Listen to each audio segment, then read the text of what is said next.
다음에 고전소설의 유형까지만 하고 좀 이제 2교시 마칠게요. 좀만 더 기운 내 봅시다. 자, 한 페이지밖에 안 되니까. 고전소설의 유형이 타이틀입니다. 이건 지난 시간에 선생님이 말했잖아요. 인물이고 인물의 관계를 파악하는 게 고전소설의 가장 중요한 부분이고, 이거를 좀 더 수월하게 하기 위해서 고전소설의 유형을 좀 파악하면 더 좋다, 세팅되어 있다라는 얘기입니다. 그래서 이제 쌤이 들었던 거는 가정, 가문소설, 박지원의 한문, 단편소설, 영웅소설, 영웅 군담소설, 그리고 판소리계 소설, 이렇게 이제 보통 일반적으로 이렇게 나눕니다. 좀 많죠. 근데 중복되는 것도 있어요. 겹치는 것도 있고, 그냥 말이 이렇게 있을 수 있다는 겁니다. 보세요. 전기소설이다. 전기라는 말 자체가, 이 기자가 기억해 보세요. 이 기자는 이 기자가 기이하다예요. 기이하다. 근데 우리가 이런 기자가 있어요. 이런 기자가 있어. 이런 기자는 기록하다야. 전기문 할 때 이런 거야. 한자가 달라. 전기소설 할 때 전기는 기이한 이야기가 있는 그런 소설들이 있다. 그래서 그럼 봐봐. 가정, 가문이나 이런 데에도 전기성이 있으면 다 전기소설에 들어가는 거야. 하나의 유형이라 그래가지고 이 유형이 대표적으로 있지만 이 판소리계 소설 안에도 이런 것들이 있을 수 있다는 거예요. 그걸 우리는 좀 이제 다시 또 새롭게 알 필요가 있겠다라는 얘기. 자, 그래서 전기성의 기본 개념, 과학적으로 입증하기 어려운 도술 부리고 이런 것들, 난 보통 도술 부린다 이렇게 이해하거든요. 용궁 가고 막 하늘나라 날고 이런 것들은 전기성이 있다.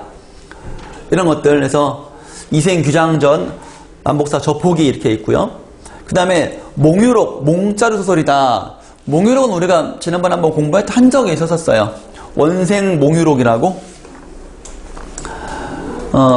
원생몽유록은 단종에 대한 그런 이야기를 꿈에서 드러낸 거고, 이거를 몽유록은 그렇게 많이 나오는 건 아니에요.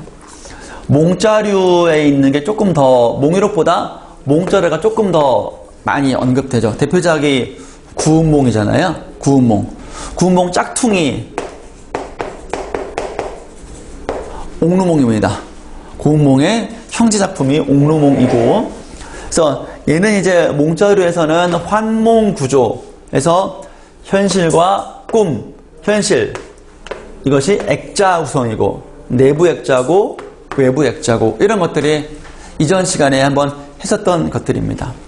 그래서 중요한 거는 이제 이 꿈에서 현실에 가졌던 그 욕망을 다 이루는데, 꿈 깨고 나니까 그 욕망이 다 부질없다.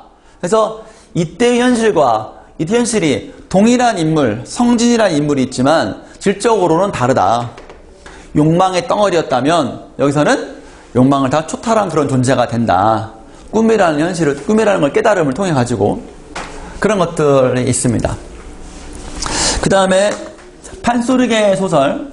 판소리계는 여기 우리가 광교고등학교 친구들은 춘향전 공부해가지고 많은 이론을 공부했던 기억이 날 겁니다. 판소리 사설을 바탕으로 했다. 적층문학이다. 적층성이 있습니다. 여러 사람에 의했어요. 구전되다 보니까, 이불에서 입으로 전해지다 보니까 다양한 이야기가 들어왔다. 적층, 쌓였다라는 그런 얘기 되겠습니다. 그러면서 이제 양반의 언어, 평민의 언어 사용도 이중적이고, 어느 정도 이중적이고, 어느 한 장면이 극대화되고, 장면의 극대화, 부분의 독자성, 이런 개념도 여러분이 다 알아야 되는 그런 용어들인 거죠. 차차 하겠습니다. 네, 필기하시고. 자, 기운 내라. 그 다음에 영웅 군담은 소지성전 생각해가지고 영웅의 일대기 구조로 이해하면 좋다. 해볼까요? 피가 좋아야 돼요. 고귀한 혈통. 그냥 태어나면 안 돼. 기이한 탄생. 능력이 뛰어나. 비범한 능력. 그 다음에 이제 1차 위기. 죽을 뻔하죠. 도와주는 사람이 있어요. 실력을 쌓아요. 나라에 큰 위기가 있었을 때 반란, 전쟁 있었을 때 해결하고 해피엔딩은 7단계입니다. 그래서 조선 후기로 오면 이런 것들은 다 이제 후기로 오면 약간씩 변형되지만 기본적인 7단계의 얼개는 유지하고 있다라는 것 여러분이 아시고요. 홍계월전과 박시전은 여성 영웅이에요. 여성의 의식의 고향. 여성. 그러니까 여러 가지 근대적인 의식이 많이 분출된다고 볼 수 있겠죠. 가부장제 사회에서 억압됐던 여성의 의식을 작자 미상의 소설로 남아 대리만족하는 것이다. 되겠죠? 보통 무능한 지배층, 무능한 남편, 남자 이렇게 나옵니다. 충렬이 이 홍길동전은 남성 영웅이죠. 그 다음에 사시남정기로 대표되는 가정 가문 소설이 있습니다. 그럼 보통 집안 내에서 갈등인 거예요. 우리가 흔히 막장 드라마 같은 그런 것도 서로 이제 갈등하고 처와 첩에 갈등하고 그런 것들이 있죠. 쟁총이다라는 말은 싸운다. 총애야. 그러니까 사랑을 다투는 소설이다 해서 쟁총형 소설이라는 말이 나와 있는 거예요. 쟁총형이다. 남편의 사랑을 두고 처와 첩이 다툰다가 쟁총형 소설 되겠습니다.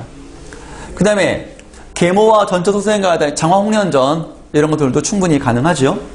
그 다음에 우리가 옛날에 배웠던 앞으로 공부하게 될 창선 감회록 같은 경우도 계모와 전처 소생에 대해 엄청 많이 나옵니다.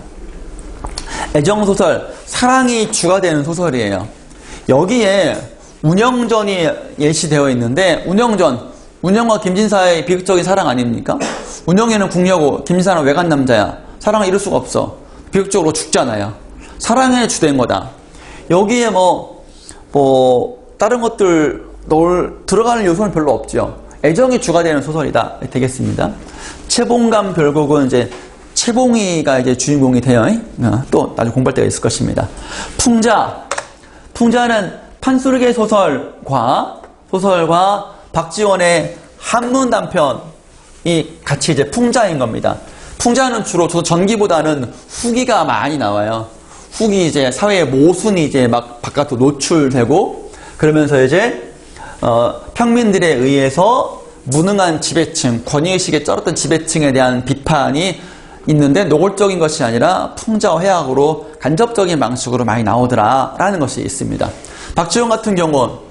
박지원의 호질 같은 경우는 호랑이를 의인화해서 우화적인 수법으로 부덕하고 무능력한 거짓과 위선에 가득 찬 양반 북곽과 그리고 독리자에 대한 비판이 있는 것이죠. 그렇게 됩니다. 양반전 호질 이렇게 있고요. 그다음 우화는 이소 무엇 생각하면 동물과 식물에 빗대어서 얘기하는 거예요. 그렇지만 인간에 대한 얘기라는 것, 왜냐하면 그게 조금 더 흥미진진하고 직접적인 비판이 아니라 간접적인 거니까 훨씬 더 독자들에게 전해지는 폭이 더 컸죠. 그래서 서동지전은 쥐가 나옵니다. 쥐. 까치전은 까치가 나오고 장기전은 꿩이 나옵니다. 서동지에서 여러분이 기억해야 할 캐릭터는 계집다람쥐. 남편 다람쥐가 악독한 마음을 품거든. 계집다람 아내 다람쥐가 그러지 마세요! 라고 하니까 모두 건방진 해가지고 나가버렸어. 여성상. 근대적 여성상. 장기전에 아내 까투리, 아내 꿩, 까투리도 마찬가지예요. 남편 장기 까투리가 죽어가는데 나 죽거들랑 너 다른 데 씨 가지 말고 그냥 평생 수절해? 하니까 바로 다음날 다른 장기하고 결혼해서 나갔다는 거 아닙니까? 가부장제에 대한 비판이 되는 거고 일부 평생 수절해야 하는 것에 비판이 되는 것이죠. 그런 것들이 이제 조선 후기의 사회 변화상을 엿볼 수 있는 단서가 되는 것이고, 그런 것들은 항상 이제 복이라든가 작품의 뭐 의 이런 것들로 많이 언급이 되는 거니까 그렇게 알아두면 되겠죠. 단순한 이소부화는 좀 아니다 라는 것이고, 영웅의 일대기의 구성은 지난번에 했다, 아까도 했고 해서 됐고요. 잠깐 쉬었다가 나머지 1시간 알차게 또 보내겠습니다. 수고했습니다.